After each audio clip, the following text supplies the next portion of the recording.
Hello students, principle of inheritance में पिछले classes में हम लोगों ने बेसिक इंट्रोडक्शन की बात की थी और कुछ इम्पॉर्टेंट टर्मिनोलॉजीज़ जो हमने डिस्कशन की थी, जो कि हमने डिस्कस किया था कि आगे चल के ये सारे टर्म्स आपके फर्दर स्टडीज़ में यूज़ होने वाला है। तो आई होप कि आपने वो सारे टर्म्स को अच्छे से समझा होगा और आपने उन सबको मेमोराइज़ किया होगा। अब आगे बढ़ते हैं हम लोग इस चैप्टर में, और आज के इस क्लास में हम लोग फोकस करेंगे मेंडेलियन एरा पे। तो मेंडेलियन एरा में आपको पीछे की ब्रीफिंग से याद होगा कि मेंडल ने पी प्लांट के ऊपर एक्सपेरिमेंट किए थे और 1856 टू 1863 तक उनका एक्सपेरिमेंट का ये प्रोसेस चला था। उन्होंने 7 कैरेक्टर्स चूज़ किए थे। तो first of all let us write down all दो 7 characters that was chosen by Mendel.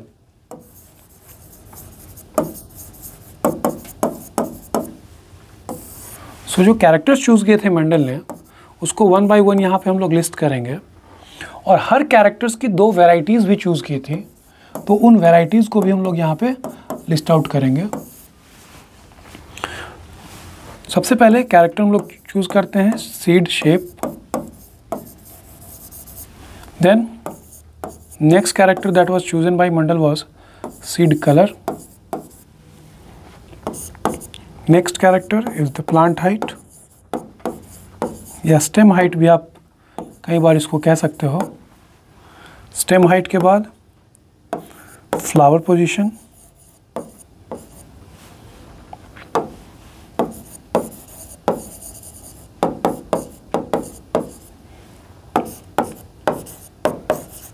then next character chosen was flower color, then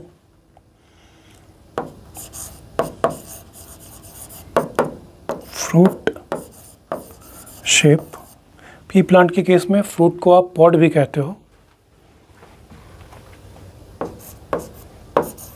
and fruit colour. All this characters were chosen by Mendel. यहाँ पे अगर मैं varieties की बात करूँ या trades की बात करूँ तो सीड शेप के लिए 2 पॉसिबल ट्रेड्स वर टेकन या एग्जिस्ट करते हैं वो पी प्लांट के अंदर, round and wrinkled, whereas round is dominant over wrinkled.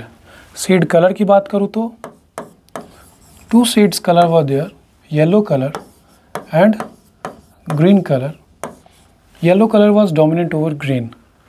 Plant height की बात करें तो tall height plants were there which was dominant over dwarf plants. Flower position की बात करें तो axial flower was dominant over terminal flower. Flower colour की बात करें तो violet colour was dominant over white colour flower.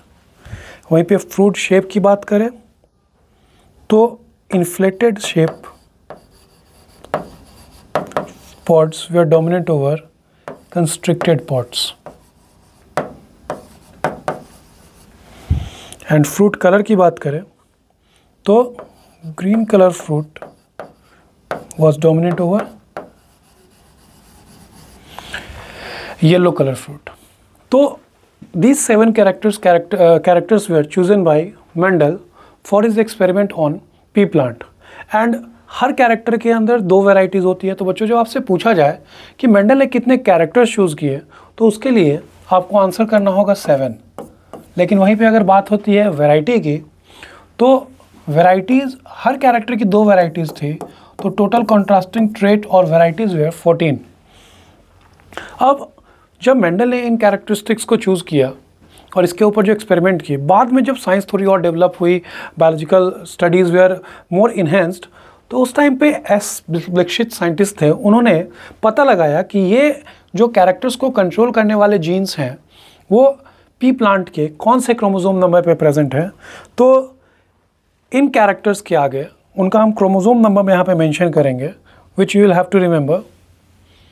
तो for seed shape, the gene which controls the seed shape in pea plants was present on chromosome number 7, whereas the gene which is controlling the seed color in pea plant was present on chromosome number 1.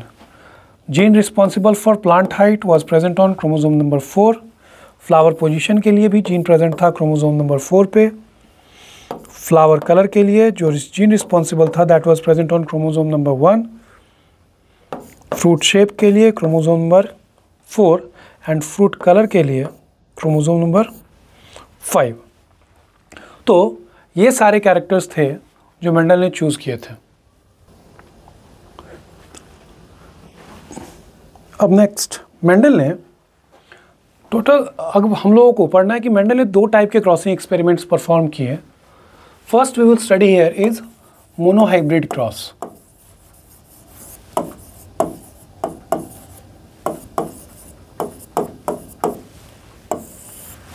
So monohybrid cross को अगर हम लोग define करें तो it is defined as कि the crossing experiment in which only one character is considered at a time, that is called as monohybrid cross. जैसा कि आपने यहाँ पे देखा कि मेंडल ने टोटल 7 कैरेक्टर्स चूज किए थे अपने क्रॉसिंग एक्सपेरिमेंट के लिए, बट कुछ क्रॉसेस उन्होंने ऐसे परफॉर्म किए जहाँ पे उन्होंने एक क्रॉसिंग एक्सपेरिमेंट में इनमें से किसी एक ही कैरेक्टर को कंसिडर किया। तो और ऐसा क्रॉसिंग एक्सपेरिमेंट जिसमें एक कैरेक्टर को सिर्फ एक बार कंसिडर किया जाए, ऐसे क्रॉसिंग एक्सपेरिमेंट को हम लोग कहते हैं मोनोहाइब्रिड क्रॉस। उसके बाद जब बहुत सारी मोनोहाइब्रिड क्रॉसेस मेंडल ने परफॉर्म की, उसके बाद मेंडल ने कुछ डाई हाइब्रिड क्रॉस भी किए। और जैसा कि हमने मोनोहाइब्रिड क्रॉस को डिफाइन किया, on the similar basis we can define dihybrid cross. ऐसे क्रॉसिंग एक्सपेरिमेंट जहाँ पे इनमें से किसी 2 पॉसिबल कॉम्बिनेशन ऑफ कैरेक्टर्स को एक बार में कंसिडर किया जाए during a crossing experiment, such crossing experiment will be called as dihybrid cross. तो यहाँ पे मेंडेलियन एक्सपेरिमेंट में हम लोग इन दोनों टाइप के क्रॉसिंग एक्सपेरिमेंट की बात करेंगे और इन्हीं क्रॉसिंग एक्सपेरिमेंट के आउटकम से मेंडल के जो लॉज हैं वो डिराइव किए गए। सो मोनोहाइब्रिड क्रॉस अगर डिफाइन करूँ मैं,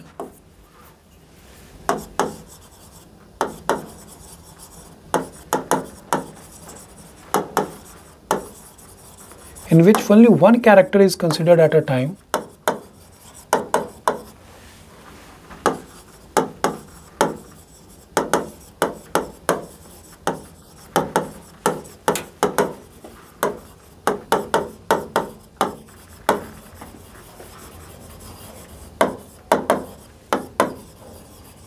ऐसा क्रॉसिंग एक्सपेरिमेंट जिसमें एक बार में सिर्फ एक ही कैरेक्टर को कंसिडर किया जाए, ऐसे क्रॉसिंग एक्सपेरिमेंट को हम लोग कहते हैं monohybrid cross. In the similar way बात करते हैं डाई हाइब्रिड क्रॉस की।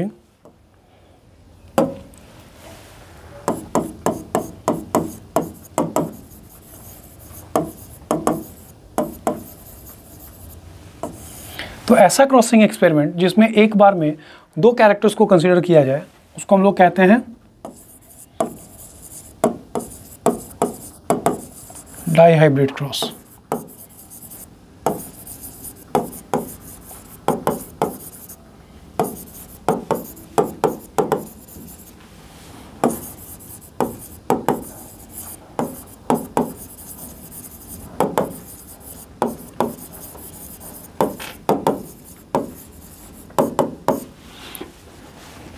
तो let us focus some monohybrid crosses. But before that हम लोग स्टेप्स देखते हैं मेंडल ने क्या किया। मेंडल ने क्रॉस तो 2 टाइप के परफॉर्म किए, monohybrid cross and dihybrid cross, लेकिन स्टेप्स क्या क्या फॉलो किया मेंडल ने। Steps of Mendelian cross.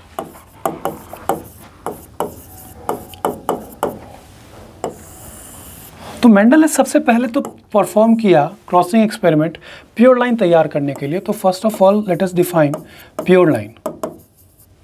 शायद पिछले क्लासेस में हमारी इसकी डिस्कशन हो चुकी है। Pure line, homozygous individuals are also called as the pure individuals.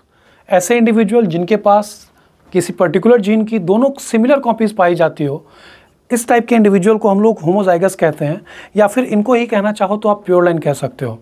Pure line की अगर एक मैं फॉर्मल डिफिनीशन की बात करूं तो द इंडिविजुअल जिनके अंदर गैमीट के फॉर्मेशन का, या गैमीट जो जितने टाइप्स के वो गैमीट बना सके, तो गैमीट्स के फॉर्मेशन की प्रोबेबिलिटी को अगर आप प्रिडिक्ट कर सकते हो तो ऐसे इंडिविजुअल को आप प्योर लाइन कहते हो। तो मेंडल ने प्योर लाइन तैयार कैसे किया? तो मेंडल ने बहुत सारी क्रॉसेस तैयार की। Let's say I will tell you there is a heterozygous plant, और जब आपको अगर इस प्लांट का प्योर लाइन तैयार करना हो तो आप कैसे बनाओगे इससे प्योर लाइन? उसका एक बहुत ही आसान तरीका ये हो सकता है कि आप इन प्लांट्स का कई जनरेशन तक सेल्फ पॉलिनेशन कराते जाओ, इनको सेल्फ क्रॉसिंग कराते जाओ। इससे क्या होगा, प्रोजेनीज के अंदर टॉल प्लांट्स भी अपीयर होंगी एंड डॉफ प्लांट्स भी अपीयर होंगे। और हर जनरेशन के बाद आपको क्या करना है कि जो डॉफ प्लांट्स अपीयर हुई हैं उन प्लांट्स को आपको क्रॉसिंग एक्सपेरिमेंट से साइड करते चले जाना है। बच्चों, जब आप सिमिलर चीज़ें बार बार रिपीट करोगे तो क्या होगा कि इस प्लांट के पॉपुलेशन से जो रिसेसिव जीन होगी, रिसेसिव एलील होगी किसी जीन की, वो हर जनरेशन में एलिमिनेट होती चली जाएंगे। और एक टाइम आएगा जब आपको homozygous pure tall plant obtain हो जाएगा। सारे के सारे प्लांट जो होंगे वो homozygous tall. So what is the method of preparing a pure line? The method is कि you just perform continuous self experiment and after each generation you should remove the recessive phenotype from the population। जिससे क्या होगा कि जो recessive allele है वो population में हर generation में एलिमिनेट होता चला जाएगा और एक टाइम आएगा ऐसा कि पॉपुलेशन के अंदर there will be no recessive allele. तो प्योर लाइन तो हम लोगों ने समझ लिया। Now what more thing Mendel performed? Some more steps were followed by Mendel. Those are emasculation,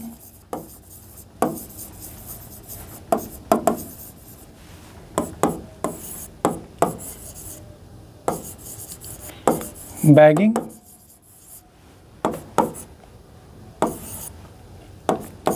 debagging,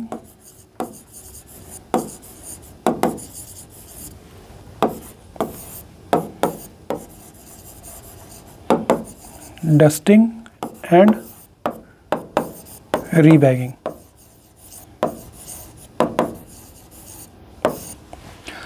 Now what is emasculation? तो मेंडल ने जब क्रॉसिंग एक्सपेरिमेंट परफॉर्म किए पी प्लांट के ऊपर, तो let's say we are taking a plant P1 as and we are, आपको पता होगा, पहले तो आप लोगों को ये चीज़ हमेशा याद रखना है कि नेचुरली पी प्लांट के अंदर सेल्फ पॉलिनेशन होता है और बहुत मिनिमल एफर्ट से आप पी प्लांट्स के अंदर क्रॉस हाइब्रिडाइजेशन भी परफॉर्म कर सकते हो। सो इस पॉइंट को हम यहाँ पे मेंशन कर देना चाहेंगे।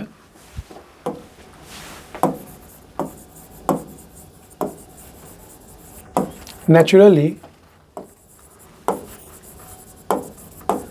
pea plants show self-pollination.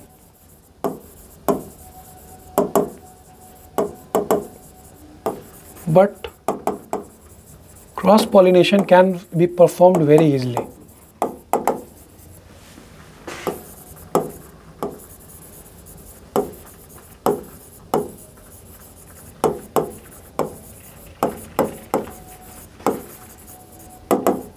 और जो हमने यहाँ पे स्टेप्स मेंशन किए हैं, इमैस्कुलेशन, बैगिंग, डीबैगिंग, डस्टिंग एंड रीबैगिंग, ये सारे वही स्टेप्स हैं जो मेंडल ने यूज़ किए क्रॉस पॉलिनेशन को परफॉर्म करने के लिए। नाउ लेट्स से कि दो डिफरेंट पी प्लांट्स को हमें क्रॉस कराना है, उनकी हाइब्रिडेशन परफॉर्म करनी है। तो we are using a pea plant P1, let's say we are calling it pea plant and we are using this pea plant as male, and another pea plant that is P2, we have to use this pea plant as female। तो आपको पता है कि male reproductive part of the flower is anther and the female reproductive part of the flower is gynoecium. तो sorry, androecium is the male reproductive part and gynoecium is the female reproductive part. तो इस plant से हमें क्या obtain करना है? Since we are considering P1 as male, तो इससे हमको चाहिए होंगे पॉलन ग्रेन्स जो उसके एंथर से हम लोग एक्सट्रैक्ट कर सकते हैं। लेकिन ये जो प्लांट है P2, और नेचुरली जो पी प्लांट होता है वो बाइसेक्सुअल होता है, इसीलिए सेल्फ पॉलिनेशन भी बहुत आसानी से उसके अंदर परफॉर्म होता है। नेचुरली उनके पास सेल्फ पॉलिनेशन ही होता है। तो सिंस हमें क्या करना है कि इसके पॉलन ग्रेन, P1 के पॉलन ग्रेन से हमें पॉलिनेट करना है P2 को, बट द चांसेस आर कि P2 अपने ही पॉलन ग्रेन से पॉलिनेट हो जाए, बट हमें उसको अवॉइड करने के लिए क्या करना पड़ेगा? उसको इमैस्कुलेट करना पड़ेगा। सो व्हाट इज इमैस्कुलेशन? ये हम लोग परफॉर्म करेंगे फीमेल प्लांट के लिए, यानी कि इस केस में हम लोग P2 प्लांट के लिए परफॉर्म करेंगे emasculation. And what is this? Removal of anther.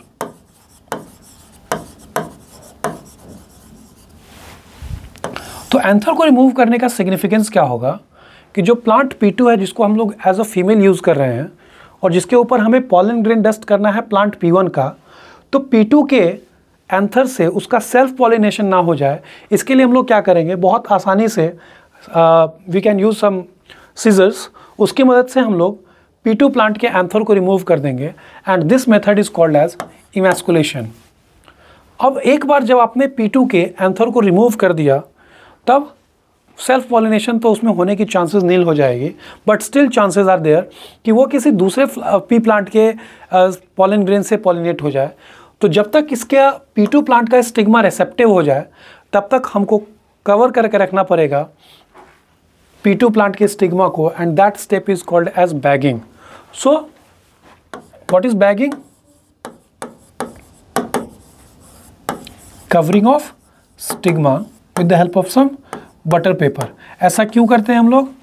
ऐसा मेंडल ने इसलिए किया कि किसी अननोन टाइप के प्लांट के या अननोन जो एक्सपेरिमेंट में जो पी प्लांट एक्सपेरिमेंट का पार्ट नहीं था, उस प्लांट के पॉलन ग्रेन से कहीं P2 प्लांट पॉलिनेट ना हो जाए, इसके लिए उन्होंने क्या किया, बहुत आसानी से P2 प्लांट के स्टिग्मा को यानी कि फीमेल पार्ट को कवर कर दिया बटर पेपर की तरफ से। देन जब उसका स्टिग्मा रिसेप्टिव हो गया पी प्लांट का, तो क्या किया मेंडल ने, P1 प्लांट के एंथर को लिया, उसमें से पॉलन ग्रेन को एक्सट्रैक्ट किया और उसके कवर को रिमूव करके, जो बटर पेपर की कवरिंग उसके स्टिग्मा को कवर कर रही थी P2 प्लांट के, उसके कवरिंग को रिमूव करके, इस कवरिंग को रिमूवल करने की स्टेप क्या कहलाई, debagging. And then he perform dusting. P1 plant के पॉलन ग्रेन को उन्होंने डस्ट कर दिया P2 प्लांट के स्टिग्मा के ऊपर। सो what is dusting? Transfer of pollen grain from anther to stigma। यहाँ पे एक तरीके के हम कह सकते हैं कि कंट्रोल्ड पॉलिनेशन कराई गई। एंड देन जब एक बार P1 का पॉलन ग्रेन P2 के स्टिग्मा पे स्प्रिंकल कर दिया गया या डस्ट कर दिया गया, देन वापस से उसको कवर कर दिया गया रीबैगिंग, ताकि कोई अननोन पॉलन ग्रेन आके वहाँ पे पॉलिनेशन ना शो कर सके। तो इस तरीके से बच्चों ये स्टेप्स आपको याद रखने होंगे। एक बार मैं फिर से आपको बता देता हूँ कि मेंडल ने क्रॉसिंग एक्सपेरिमेंट परफॉर्म किया, तो सबसे पहले उन्होंने प्योर लाइन तैयार की। प्योर लाइन तैयार करने के बाद क्रॉस एक्सपेरिमेंट करने के लिए उन्होंने दो अलग अलग पी प्लांट्स लिए, एक को उन्होंने यूज़ किया एज मेल, दूसरे को यूज़ किया एज फीमेल। फिर उन्होंने क्या किया, फीमेल प्लांट के ऊपर उन्होंने परफॉर्म किया इमैस्कुलेशन, यानी कि उसके एंथर को रिमूव कर दिया, सो दैट सेल्फ पॉलिनेशन होने की किसी भी संभावना को वहाँ पे ख़त्म किया जा सके। देन उन्होंने P2 प्लांट के यानी कि फीमेल प्लांट के स्टिग्मा को बटर पेपर से कवर कर दिया, जिसके कारण क्या हुआ कि कोई अननोन पॉलन आके उसके स्टिग्मा P2 प्लांट के स्टिग्मा पे लैंड ना करे। जब P2 प्लांट का स्टिग्मा रिसेप्टिव हो गया, यानी कि mature enough to receive the pollen grain, तब उन्होंने परफॉर्म की डीबैगिंग, यानी कि P2 प्लांट के स्टिग्मा के ऊपर रखे हुए बटर पेपर को उन्होंने रिमूव किया। देन P1 के एंथर से निकाल के पॉलन ग्रेन उन्होंने परफॉर्म की डस्टिंग, यानी कि इसके एंथर को उन्होंने स्प्रिंकल किया P2 प्लांट के स्टिग्मा के ऊपर। This was dusting. And again there was chances कि कोई अननोन पॉलन ग्रेन आके लैंड कर जाए और पॉलिनेशन परफॉर्म कर दे। इससे क्या होता कि हमें जो रिजल्ट्स मिलता उसमें हम लोग एश्योर्ड नहीं हो पाते, तो इसीलिए फिर से उसको कवर कर दिया गया, and that is known as rebagging. अब हम लोग मेंडेलियन इनहेरिटेंस में मोनोहाइब्रिड के एक्सपेरिमेंट को समझने के लिए सारी बेसिक चीज़ों को समझ चुके हैं, और अब देखेंगे कि कैसे मोनोहाइब्रिड क्रॉस से मेंडल के अलग अलग लॉ ऑब्टेन हुए। अब बच्चों मेंडल के मोनोहाइब्रिड क्रॉस से दो important principle of inheritance derive हुए, जिनमें से पहला हम लोग यहाँ पे पढ़ने वाले हैं, that is law of dominance.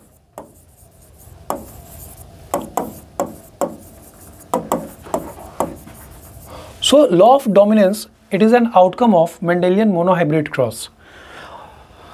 First of all Mendel did what, आपको पता है कि मेंडल ने तो पहले प्योर लाइन तैयार किया। सो उन्होंने टॉल पी प्लांट की क्रॉसिंग कराई ड्वार्फ पी प्लांट से।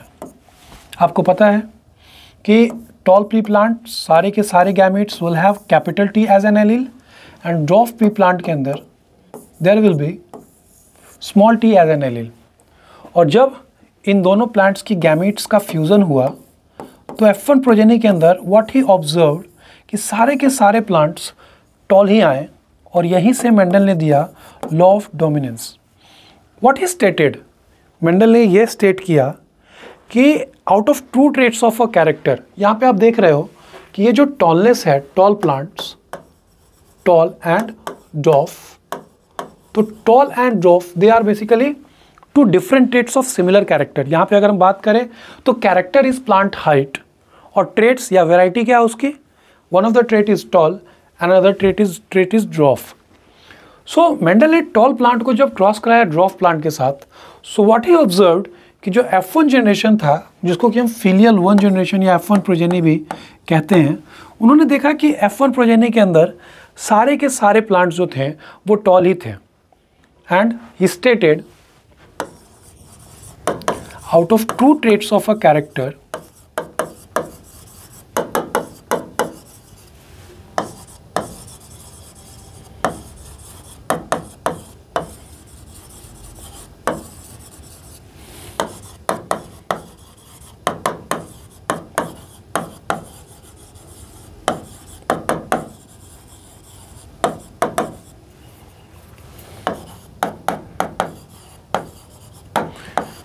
किसी कैरेक्टर के 2 ट्रेट में से एक ही ट्रेट होता है जो अपने आप को एक्सप्रेस करता है F1 जनरेशन के अंदर, और जो ट्रेट अपने आप को एक्सप्रेस करता है, जो कि यहाँ पे टॉलनेस है, उसको कहा गया डोमिनेंट ट्रेट, और जिस ट्रेट में अपने आप को एक्सप्रेस नहीं किया उसको कहा गया रिसेसिव।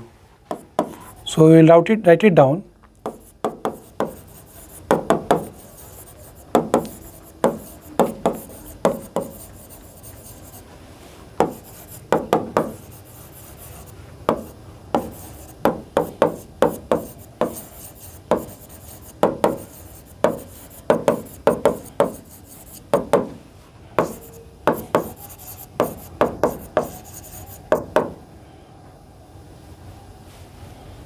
तो जो ट्रेट अपने आप को एक्सप्रेस कर पाता है उसे हम कहते हैं dominant trait, and the trait other trait is known as recessive trait.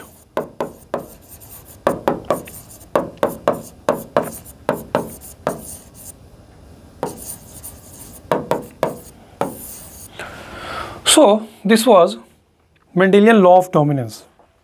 अब मेंडल यहीं पे नहीं रुके, उन्होंने क्या की, जितने भी टॉल प्लांट उन्हें ऑब्टेन हुए थे F1 जनरेशन के अंदर, उन्होंने उन सारे टॉल प्लांट्स की कराई सेल्फिंग, यानी कि उनको आपस में पॉलिनेट कराया, एक दूसरे से क्रॉस कराया।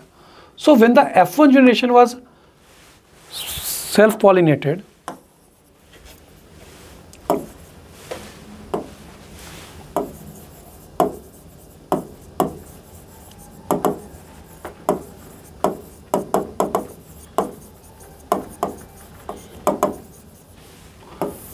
तो F1 जनरेशन की जब आप सेल्फिंग कराओगे, या मेंडल ने जब सेल्फिंग कराई, तो उन्होंने क्या देखा कि F2 जनरेशन के अंदर टॉल प्लांट्स भी अपीयर हुए एंड ड्वार्फ प्लांट्स भी अपीयर हुए, और टॉल प्लांट्स और ड्वार्फ प्लांट्स के अपीयर होने की जो रेशियो थी दैट वाज 3:1।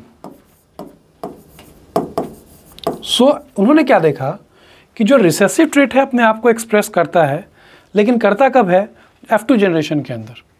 अब इसको हम लोग देखें तो जब लोग क्रॉस करा रहे हैं F1 जनरेशन के, तो इस प्लांट ने 2 टाइप के गैमेट प्रोड्यूस किए,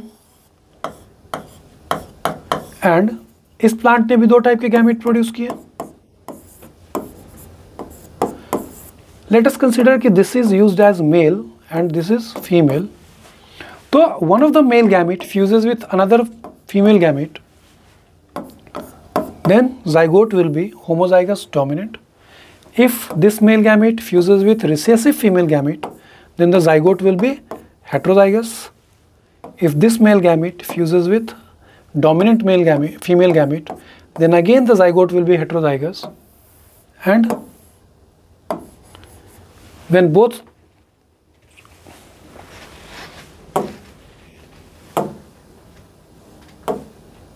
when recessive female gamete, male gamete fuses with recessive female gamete, then zygote becomes homozygous recessive. अब ये तो रही सारी पॉसिबल जीनोटाइप्स। फिनोटाइप्स की बात करें तो dominant homozygous, this was tall plant, this was also a tall plant but heterozygous tall it was, this was also a tall plant but heterozygous, and this is dwarf। तो यहाँ से बच्चों आप देख सकते हो कि F2 जनरेशन के अंदर there was 3 tall plants were obtained and 1 dwarf plant was obtained, so the F2 generation phenotypic ratio was 3:1। वहीं पे अगर हम लोग बात करें जीनोटाइप्स के, तो जीनोटाइप्स और फिनोटाइप्स सक्सेसिव जनरेशन में ऑब्टेन करने के लिए बहुत ही सिंपल सा मेथड डेवलप किया गया सी पीनट के द्वारा, जिसको कि हम चेकर बोर्ड मेथड या फिर पीनट स्क्वायर मेथड भी कहते हैं। तो उसकी मदद से अभी हम लोग देखेंगे कि सारे जीनोटाइप्स कैसे ऑब्टेन किए जा सकते हैं। So we are basically crossing F1 generation tall plants. C Punnett ने चेकर्स बोर्ड मेथड डेवलप किया सारे जीनोटाइप और फिनोटाइप को निकालने के लिए। ऑन वन साइड आप मेल गैमेट्स को पुट कर दो, on other side you can put female gametes, और फिर जब ये वाली गैमेट इसके साथ फ्यूज़ करेगी तो progeny will be homozygous dominant, then is this case the progeny will be heterozygous, then again heterozygous, and then homozygous recessive. So इस चेकर बोर्ड मेथड की मदद से बहुत आसानी से सारे टाइप के प्रोजेनी को ऑब्टेन किया जा सकता है। नाउ आप यहाँ पे देखोगे तो 3 टाइप की जीनोटाइप ऑब्टेन हुई है। सबसे पहली जीनोटाइप जो ऑब्टेन हुई है that is homozygous dominant. Another type of genotype which is obtain is heterozygous, and other type of genotype which is obtain is homozygous recessive. How much is this? 1 out of 4. Out of 4 progeny, 2 were heterozygous and 1 out of 4 progeny was homozygous recessive. This gives us, तो अगर हम बात करें कि सारे genotype possible genotypes कितने आए, तो 3 जीनोटाइप्स आए। और वहीं हम लोग बात करें जीनोटिपिक रेशियो की,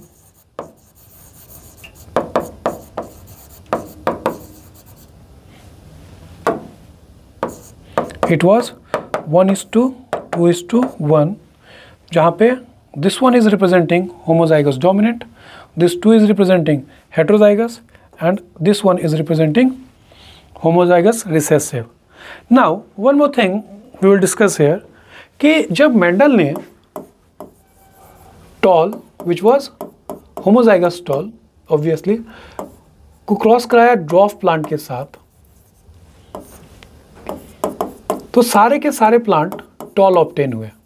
इनमें से आप देख रहे हो कि कुछ होमोजाइगस भी है और कुछ हेट्रोजाइगस भी। सो कैसे मेंडल को पता चला कि ये जो टॉल प्लांट F1 प्रोजेनी में ऑब्टेन हुआ है ये होमोजाइगस है या हेट्रोजाइगस?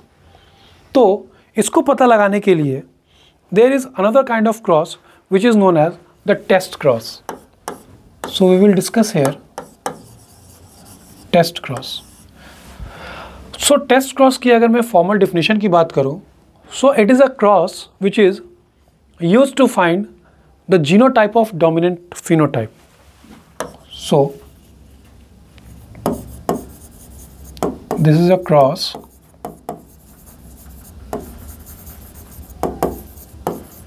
which is performed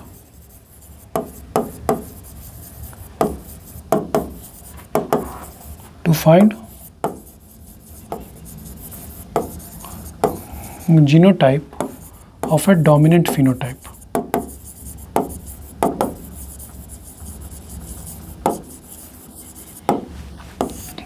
अब इसको समझते हैं अच्छे से।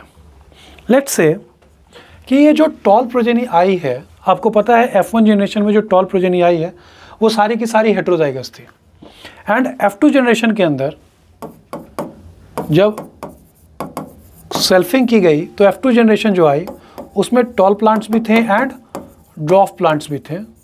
टॉल प्लांट्स 3, ड्वार्फ 1, और ये जो टॉल प्लांट्स थे इसमें आप देख सकते हो कि होमोजाइगस टॉल प्लांट्स भी हैं और हेट्रोजाइगस भी हैं। तो कैसे पता लगेगा? तो प्रोबेबिलिटी क्या है कि F2 जनरेशन के टॉल प्लांट ये होमोजाइगस टॉल भी हो सकते हैं एंड हेट्रोजाइगस टॉल भी हो सकते हैं। तो इसके लिए उन्होंने एक तरीका निकाला कि जब आप टॉल प्लांट को या डोमिनेंट फीमेल फिनोटाइप को क्रॉस करते हो रिसेसिव पेरेंट के साथ, टेस्ट क्रॉस में क्या करते हैं हम कि हम क्रॉस करते हैं डोमिनेंट फिनोटाइप वाले प्लांट को या ऑर्गेनिज्म को विथ रिसेसिव फिनोटाइप।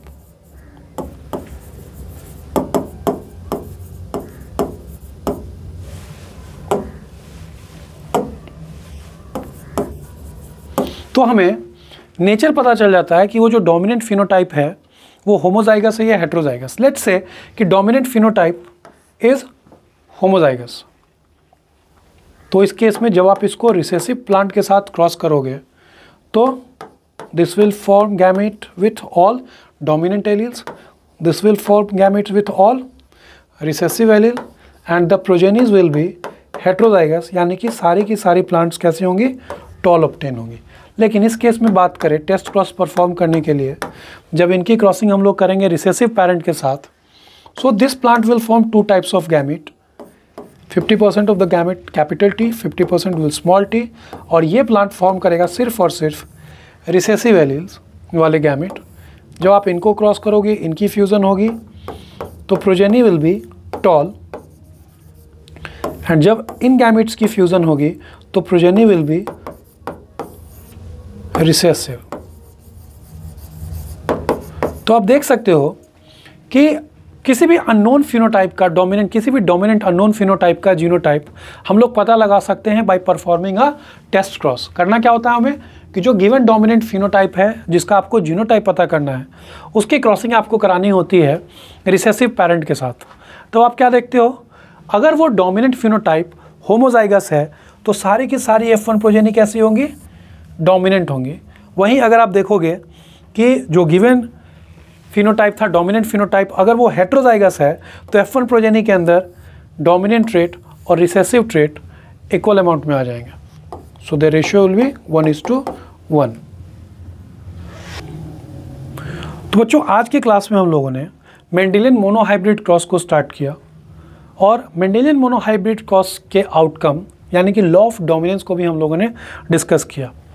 अब अगले क्लास में हम लोग कंटिन्यू करेंगे मोनोहाइब्रिड क्रॉस मेंडल का, और हम लोग समझने की कोशिश करेंगे लॉ ऑफ सेग्रीगेशन को।